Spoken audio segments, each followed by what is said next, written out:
Bonjour frères et sœurs, bonjour. Voilà une autre journée. Euh, Nous rendons grâce à Dieu, à notre Père, pour la vie en abondance, pour la protection, pour la stabilité mentale, émotionnelle et physique. Nous en avons vraiment besoin. Je voudrais vous parler aujourd'hui d'un problème que nous allons voir, qui a toujours été là depuis la création du monde. Et qui est bien réel, mais qui est vraiment secret. Et je viens l'exposer. Je viens euh, tirer la couverture noire sous laquelle cet esprit se cache et cette activité se déroule. Je suis en train de parler des actes sexuels qui sont illégaux et illicites. Le sexe a été créé par Dieu, notre Père, le Créateur. C'est le canal par lequel l'homme se multiplie, parce que quand il a créé Adam et Ève, il les a bénis, il leur a dit multipliez-vous. Et la multiplication ne peut venir que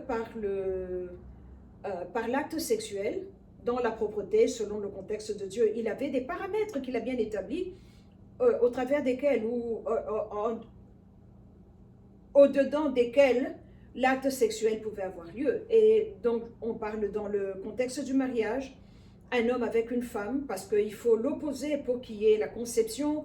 On a tous pris des classes en biologie pour pour que la conception puisse se faire et la multiplication des cellules et tout ça. Il faut l'œuf donné par la femme et il faut le sperme donné par l'homme, le masculin et le féminin. Quand ils viennent ensemble, c'est comme ça que nous avons une conception et un être humain va naître, un bébé. Et c'était ça le programme que Dieu a établi. Alors, euh, le sexe est donc un cadeau, l'acte sexuel est un cadeau que Dieu nous a donné. Mais l'ennemi est venu pervertir, comme il fait, tout ce que Dieu a fait. Alors son système à lui nous parle de fais ce que tu veux, quand tu veux. Tu n'as pas de compte à rendre à qui que ce soit. Ça, c'est le système de l'ennemi. Alors que le système de Dieu nous dit qu'il y a un Dieu qui est là, on doit se souvenir de lui, et dans tous les aspects de nos vies, Dieu doit être là. Parce que vous connaissez ce verset qui nous dit écoute, ô Israël, le Seigneur ton Dieu est un. Tu aimeras le Seigneur ton Dieu de tout ton cœur, de toute ton âme et de toutes tes forces. Donc, l'amour que nous démontrons pour notre Père, le Créateur, doit être un constant dans notre vie, un comportement constant. On ne peut pas dire j'aime Dieu aujourd'hui, demain je ne l'aime pas. Alors, pour pervertir l'acte de Dieu, nous voyons que Enoch, dans son livre, je crois que c'est au sixième chapitre, il nous donne la liste des 20 anges qui étaient les leaders de 200. Donc il y avait un groupe de 200 anges d'une qualité qu'on appelle ceux qui regardent, les watchers, qui sont descendus parce qu'ils avaient une mission donnée par notre Père. Et la mission était qu'ils devaient apprendre des choses aux hommes. Et quand eux sont venus, ils sont descendus sur le mont Hermon, qui est entre l'Israël, le Liban et la Syrie, dans cette partie-là du monde. Et entre parenthèses, j'aimerais rajouter que le mont Hermon existe encore aujourd'hui et qu'il y a une base militaire qui appartient aux Nations Unies là, que c'est un endroit euh, qui n'est pas ouvert au public. Qui n'est pas ouvert au public, mais il appartient aux Nations Unies. Et il est sur le 33e parallèle. C'était juste des petites parenthèses. Donc, quand ceux qui regardent sont descendus, ils ont vu que les filles des hommes étaient belles. Et ils ont voulu aller vers elles. Ils ont juré entre eux-mêmes. Et Enoch dit qu'ils se sont tenus à la main et ils ont juré entre eux-mêmes. Et ils se sont déshabillés de leur robe, leur tenue que Dieu leur avait donnée, parce que nous avons tous des tenues, et ils ont été parmi les hommes, et ils ont pris pour femme qui ils voulaient. Alors, avec la séduction, ils leur apprenaient des choses que l'être humain ne devait pas connaître, mais qu'eux avaient cette connaissance-là, parce qu'ils sont une autre catégorie de créatures, et ils ont appris toutes ces choses-là à l'être humain. Pardon. Et c'est comme ça que le monde a commencé à être perverti. Alors, il y en avait un qui a appris aux femmes comment faire le maquillage pour l'art de la séduction. Il y a un autre qui a appris aux anges comment séduire les hommes. Et il y a un autre qui a appris aux femmes comment interrompre une grossesse dans le ventre, donc comment faire l'avortement. Alors, quand nous prenons ces trois éléments, nous voyons tout de suite que ce sont des conséquences d'actes sexuels parce que quand vous décidez de vous accoupler avec un homme, votre mari, et qu'il y a un bébé, une grossesse qui s'en découle, vous allez être heureuse et vous dire, Dieu nous a bénis, on va avoir un enfant. Mais quand c'est un acte illégal, par exemple, vous trichez avec un homme marié qui est marié à une autre femme, et vous n'êtes pas sa femme et vous tombez enceinte, cet enfant-là est vu comme un problème. Alors, il faut se débarrasser du problème. Et c'est ça qu'on appelle un accident. Donc, au lieu de prendre responsabilité de nos actions, on appelle l'enfant accident comme si c'était l'enfant qui avait participé et qui était dans cette chambre-là pour faire cet acte illégal. Vous ne voulez pas juste porter les conséquences de vos actions. Mais on appelle cet enfant illégal. Alors, qu'est-ce qu'il faut faire? Il faut faire un avortement. Et quand on fait un avortement, donc une interruption volontaire de la grossesse, une IVG comme on appelait à l'époque, maintenant on appelle ça un choix, on interrompt une vie et voilà, ni vu ni connu, personne ne saura, seulement ce monsieur-là et vous. Mais Dieu sait. Ça c'est un sacrifice humain que nous faisons sur l'autel de soi. Parce que quand on arrive à ce niveau de ne pas prendre responsabilité de nos actions et de ne pas porter les conséquences, d'assumer les conséquences, un esprit vient et cet esprit-là s'appelle soi, self. C'est cet esprit-là qui vous donne ce courage. Vous pouvez parler à des femmes qui vous disent « j'ai fait 8 avortements ». Je connais des femmes qui ont fait 8 avortements, 10 avortements. Donc, ça donne la chair de poule quand vous regardez dans le contexte de Christ, parce que vous vous dites, il y a combien de reines Esther là-dedans, combien de petits David, combien de petits Salomon, combien de petits... Vous voyez, vous interrompez, vous êtes en train de faire des courts-circuits du système de Dieu. Et c'est comme ça que cet esprit-là de soi vous tient. Maintenant, ça c'est la première partie de l'acte illégal, la fornication donc. Mais maintenant, il y a, quand vous n'écoutez plus Dieu et que vous vous mettez dans vous écoutez plusieurs voix, c'est pas toute voix qui vous parle qui est de Dieu. C'est comme ça que vous avez des femmes qui ont pour mission d'aller faire tomber et séduire les pasteurs. Elles vont venir à l'église avec des tenues sexy, qui montrent leurs courbes, qui exposent trop leurs atouts féminins. Et tout ça, c'est pour faire tomber le pasteur ou semer des graines d'impudicité dans la tête du pasteur. Parce que tout commence par une semence, tout commence par une graine. L'homme est marié, vous le savez, il est serviteur de Dieu, vous le savez, mais malgré tout, vous venez dans l'église dans cette tenue-là. J'ai entendu parler de cas où, dans les enveloppes pour donner les premiers fruits, une femme va mettre son slip et elle va le mettre dans la main du pasteur. Qu'est-ce que vous croyez atteindre en faisant, quel but vous croyez atteindre en faisant une chose pareille? Alors, ces femmes-là, leur travail, c'est de venir essayer de détruire et de faire tomber le pasteur. C'est ce que nous appelons les filles de Jézabel. Donc, la mission, le sexe, elle l'utilise comme on voit dans les films de James Bond, dans les films d'espionnage, où on vous envoie un agent qui utilise son corps pour vous faire tomber, qui utilise son corps pour vous souiller et vous ramener en bas. Et quand ils font ça, ils prennent votre onction, ils l'emmènent de l'autre côté. Vous restez vide, comme un nuage, mais qui est vide, qui n'a pas de substance. Il y a les filles de Jézabel qui font ça, il faut faire attention. Encore un autre atout sexuel qui est utilisé pour faire tomber des agents de Dieu. C'est exactement ça. Comme vous vous rappelez à l'époque de la guerre froide, où il y avait ces agences qui ont 3 noms, 3 initiales. J'entre dans ton groupe, toi tu entres dans mon groupe. C'est exactement ça que les enfants de Satan viennent nous faire. Et malheureusement, à cette époque où nous sommes, nous avons beaucoup d'agents ennemis qui sont dans le corps de Christ, qui font tomber les gens. Et voilà ce qui se passe là. J'ai entendu parler, mais le problème n'est pas seulement les filles de Jézabel. Jézabel ne travaille pas seulement avec les femmes, elle travaille avec les hommes aussi. J'ai entendu parler de pasteurs qui vont dire à une sœur, tu as des problèmes, tu dois coucher avec moi, comme je suis béni, je suis oint, même mes spermes sont bénis. Alors si je m'accouple avec toi, moi j'ai la puissance d'entrer et de terrasser cet ennemi-là et de l'enlever de ton corps. Donc tu dois t'accoupler avec moi. Et c'est comme ça que ce chemin-là aussi peut faire tomber un serviteur de Dieu. Donc il y a les enfants de Jézabel, masculins et féminins. Ça c'est un autre aspect de l'acte sexuel. Le troisième, c'est l'inceste. Vous serez étonné par le nombre de personnes qui commettent l'inceste. Parce que dans ces loges ésotériques auxquelles vous adhérez parce que vous avez lu des livres qui ont une connaissance secrète, vous devez payer beaucoup d'argent pour avoir accès à ces livres-là. Ça, c'est le premier point. Mais le deuxième point, et retournons parce que nous sommes africains, dans la base africaine, dans nos coutumes et traditions africaines. Quand vous entrez dans la sorcellerie, à partir du moment où vous savez que vous devenez sorcier, vous entrez dans le système de Satan. C'est un système qui est noir comme ça. Donc, advienne que pourra. Vous ne contrôlez rien. On va vous donner un esprit qui va être votre guide, votre handler.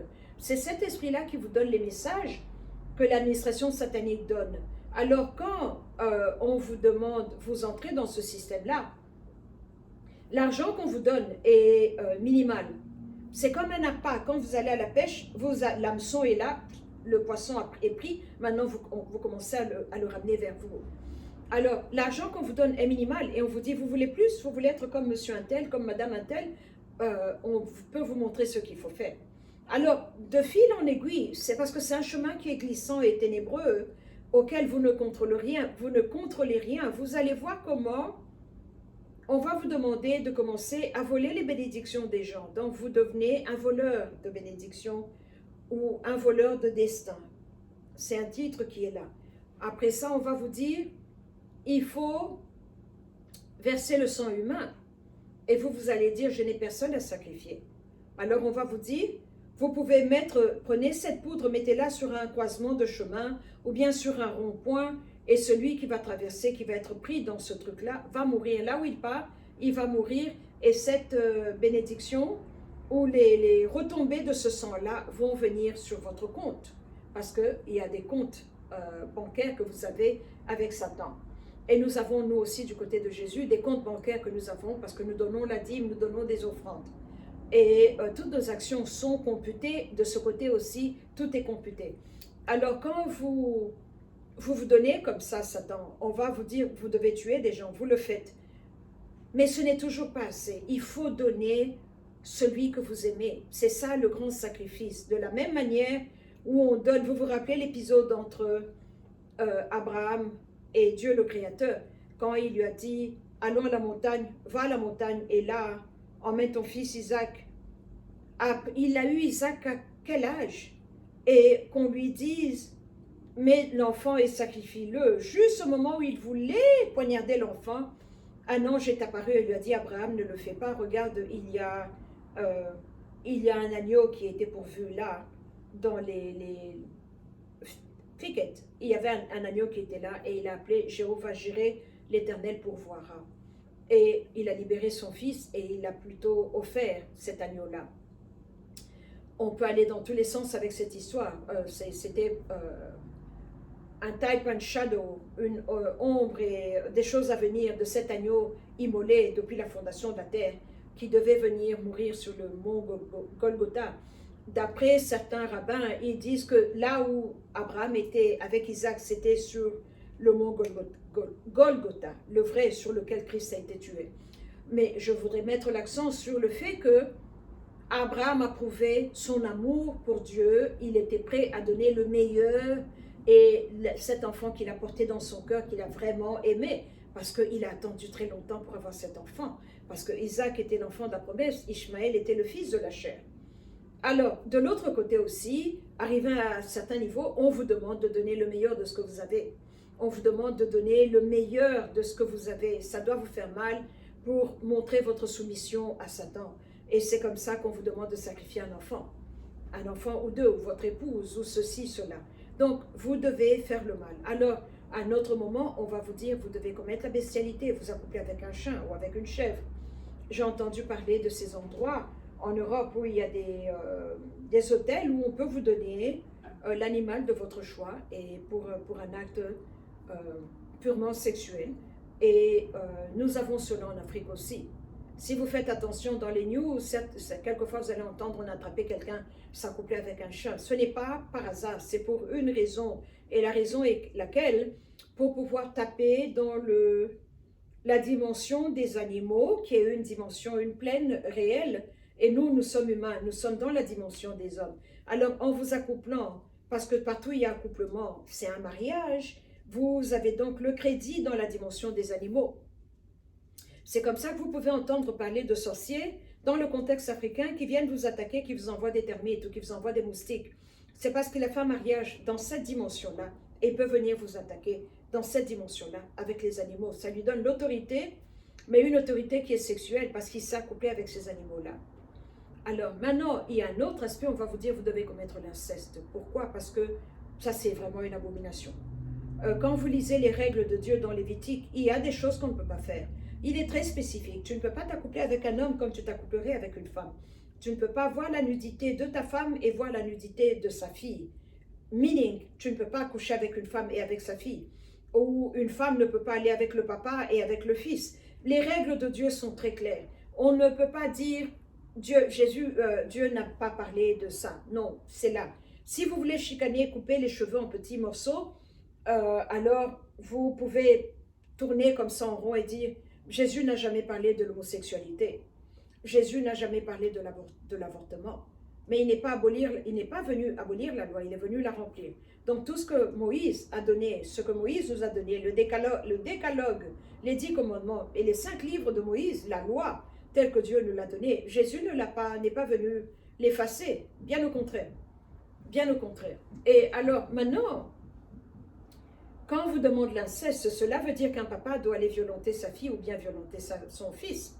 Mais très souvent, ce n'est pas une violence parce que vous parlez à l'enfant et vous le séduisez et vous allez pourvoir à ses besoins et lui donner ce traitement spécial parce que c'est au travers de cet enfant que l'argent va entrer dans votre famille, dans votre compte bancaire. C'est au travers de cet enfant que les bonnes choses vont vous venir. Mais l'enfant est utilisé dans la Rose-Croix, on appelle cela colombe. Vous vous rappelez quand Christ a été au Jourdain, là où Jean le Baptiste baptisait les gens, il s'est agenouillé et que Jean-Baptiste a commencé à le baptiser, le ciel s'est ouvert, une colombe est descendue et une voix dit, voilà mon fils en qui, my son in whom I'm well pleased, en qui qui me plaît. Le symbole de la colombe, le symbole de cet esprit, ce vent-là, parce qu'on ne peut pas limiter le Saint-Esprit. On ne sait pas d'où il vient, on le voit bouger, mais on ne sait pas où est-ce qu'il part. On ne peut pas le contrôler, on ne peut pas le dominer, on ne peut pas le manipuler. Ça, c'est l'esprit de vérité. Ça, c'est l'esprit de Dieu. Mais quand on pervertit maintenant, et qu'on appelle un enfant qui est violé colombe, alors c'est pour en faire une perversion, une porte par laquelle on entre.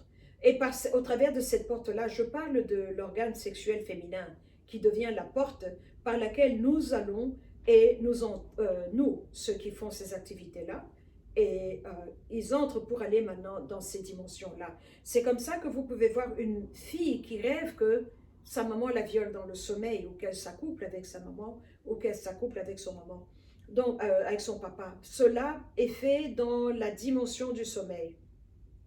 C'est pervers, c'est plus méchant, c'est méchant parce que l'Esprit de Dieu s'éloigne de l'enfant. L'enfant est enfant, mais c'est le parent qui a choisi cet enfant-là et qui fait cet acte-là. Et donc l'Esprit de Dieu quitte l'enfant. Évidemment, le parent n'a pas l'Esprit de Dieu pour commencer. Et donc c'est comme ça que l'abomination entre dans la famille. L'iniquité entre dans la famille. Et maintenant, vous avez des parents qui le font la journée, qui consomment l'acte sexuel avec leurs enfants. C'est tout aussi mauvais, c'est tout aussi une grande perversion. Parce que quand vous faites cela,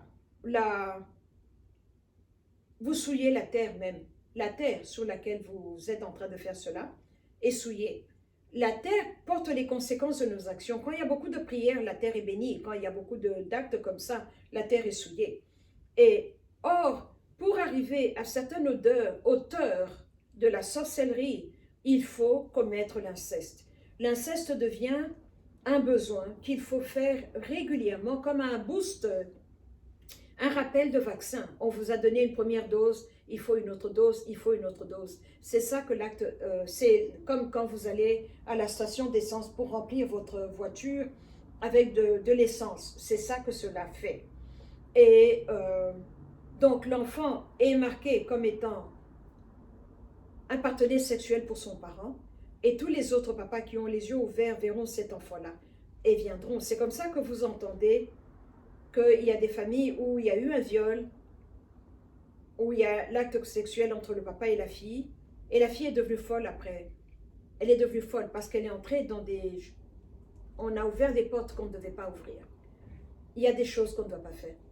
Mais il y a des familles qui choisissent ce chemin-là parce qu'ils veulent l'argent rapide et ils veulent... Mais tout ça est fait pour le gain matériel et le gain spirituel parce que ça vous élève, ça vous donne de la hauteur. Donc c'est ça que l'inceste fait. Et il y a d'autres personnes qui jettent l'esprit d'homosexualité. Quand vous adhérez dans certains groupes, on vous demande le premier fruit de vos entrailles. Et Dieu demandait le premier fruit. Mais là, de ce côté-ci, on vous demande le premier fruit. C'est comme ça que vous allez voir que votre premier enfant va être homosexuel.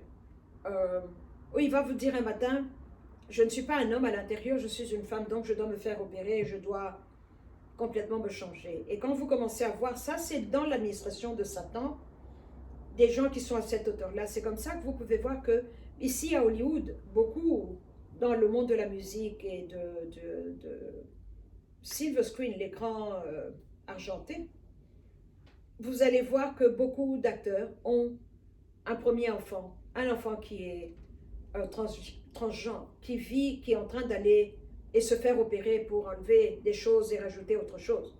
Parce qu'ils vous disent, je ne suis pas ceci, je suis cela. Je suis né dans le mauvais corps. Non, c'est une fois que le papa ou la maman ont adhéré, parce que j'ai découvert il y a 15 ans que tous à Hollywood, tous ceux qui sont à un certain niveau, dans la musique ou dans le cinéma, sont tous des sorciers. Ils sont dans la sorcellerie. Et la sorcellerie vous emmène dans la franc-maçonnerie. Ça va de pair. Ça va de pair. Il y a même des moments où on ne sait plus qui fait quoi, parce que c'est comme une natte, vous tressez. Et quand vous regardez bien, le symbole de la franc-maçonnerie, ce compas qui est en forme de V, et puis l'autre qui est au-dessus, et qui forme une étoile à 6 côtés, c'est le symbole des fils de Dieu qui sont allés dans les filles des hommes. Ça nous ramène à Genèse 6. C'est là où cette branche de l'occultisme est venue. Donc voilà des actes sexuels qui vous emmènent dans le mal, qui vous affermissent dans le mal, qui vous donnent de l'argent. Mais à quoi ça sert de gagner le monde si vous perdez votre âme? Et c'est comme ça que maintenant nous avons des familles 3e, 4e génération occultistes, mais sorciers d'un niveau de l'administration de Satan où vous priez, c'est comme si vous ne priez pas. Et maintenant, il y a des familles, des lignées entières qui sont soutenues par ce système-là.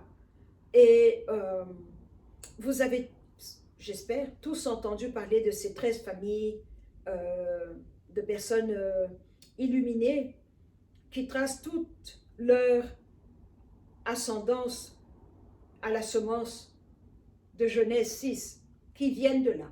Ils ne mentent pas, ils ne mentent pas. Nous en avons beaucoup sur le continent africain, je suis en train de les identifier moi aussi, des tribus tout entières, qui sont des semences sataniques, des tribus de chèvres. Nous avons en Zambie une tribu qui s'appelle Benambushi, les gens de la chèvre. Ils ne touchent pas la chèvre, ils ne mangent pas la chèvre. Ils ne veulent pas. Parce qu'ils disent que la chèvre est leur papa. Qu'il y avait une chèvre qui s'étaient accouplés avec une femme. Et c'est de là qu'ils sont venus. Vous avez toute une tribu en Zambie, Zimbabwe, les Lozi. En fait, c'est les Balozi, les sorciers. Toute la tribu est une tribu de sorciers. Vous avez dans le Kasaï oriental les Kalonji. C'est pas Kalonji, c'est Kalozi. Toute la tribu, c'est des tribus de sorciers. Donc, voilà des poches que je suis en train de découvrir. Et là, je ne parle que du Congo, hein, de dire Congo. Dans toutes les républiques du monde, il y a des tribus de chèvres. Toute une tribu entière qui sont là pour veiller à la continuation du système satanique dans cette république-là. Il y a les Tutsis du Rwanda qui sont les enfants de la chèvre, de la vache, les enfants de Baal. Ils sont les enfants de Baal. Et c'est pour ça qu'ils dansent comme ça. Ils mimiquent la chèvre. Ils ont beaucoup d'amour et d'affinité avec la chèvre. Et la corrélation que j'ai vue, par exemple, est que les Tutsis étant les enfants de Baal, les hindous sont les enfants de la vache aussi. C'est pour ça qu'ils honorent la vache. C'est pour ça qu'ils ne mangent pas la viande. C'est parce qu'ils honorent, c'est leur mère. Et voilà des vérités qui sont en train de sortir. L'Église n'en parle pas. Mais c'est des choses qu'on ne peut pas en parler. On ne peut pas en parler le dimanche dans un culte normal. Parce qu'on a été abrutis et endormis. Vous voyez, comme Pinocchio. On nous a mis au sommeil par, moi je blâme l'Église catholique. Il y a beaucoup de réalités spirituelles qui font peur maintenant. Les gens ne veulent pas en parler. Mais moi je les vois. Alors, advienne que pourra. Advienne que pourra. Je m'en fous, je ne suis pas là pour plaire aux gens. Je vous dis ce que je vois.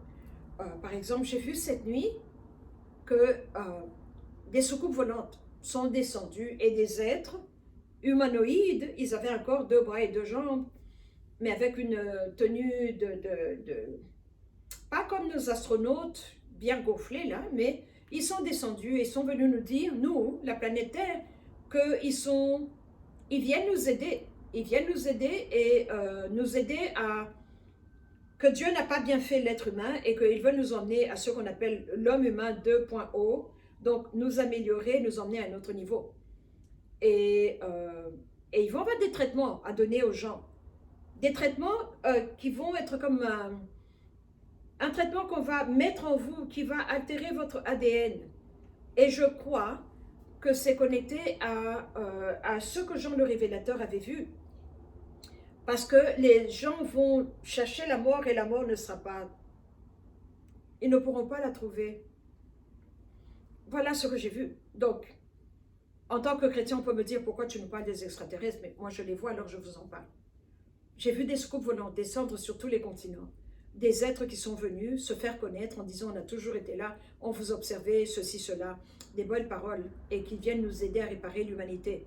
Mais ce n'est non, c'est plutôt des démons, ce ne sont pas des extraterrestres. Ils viennent d'en bas de la Terre et ils remontent. Leurs objets volants là sont des engins interdimensionnels. Ils ne viennent pas d'une autre galaxie à des milliers d'années-lumière. Non, ils sont ici en dessous de la Terre. Je ferai une autre vidéo sur cela. Et voilà, donc les actes sexuels qui emmènent l'abomination et qui emmènent la perversion dans une famille et qui fait que toute une lignée peut être maudite, toute une lignée peut être affectée par cela. Et que vous voyez, par exemple, que vous avez un groupe de femmes mais qui n'aiment pas le maquillage, qui sont qui sont masculines, qui veulent des trucs masculins. Même quand elles sont mariées, il y a quelque chose qui se relève, qui les pousse à aller faire une affaire avec une femme et revenir chez le mari. Ça devient comme un besoin, c'est un feu étrange qu'ils sont en train d'utiliser pour entretenir leur feu étrange. Donc voilà notre besoin de prière, voilà pour les raisons pour lesquelles nous devons avoir des gens qui prient Dieu en esprit et en vérité et qui s'engagent dans la guerre spirituelle, parce que la réalité est là. Les lignes sont en train d'être démarquées. Vous allez voir la division même dans les familles, les enfants de Dieu et les enfants de Satan, les brebis d'un côté, les chèvres de l'autre, les enfants du serpent d'un côté, et voilà. Voilà ce que je voulais partager avec vous. Ce n'est pas très drôle, mais c'est des choses à venir. Vaut mieux savoir et être préparé plutôt que ne pas savoir. Moi, j'aime savoir. J'aime savoir. Donc, voilà ce que je voulais partager avec vous et que la grâce et la miséricorde de notre Seigneur soient avec vous. Merci. Abonnez-vous s'il vous plaît et donnez le thumbs up.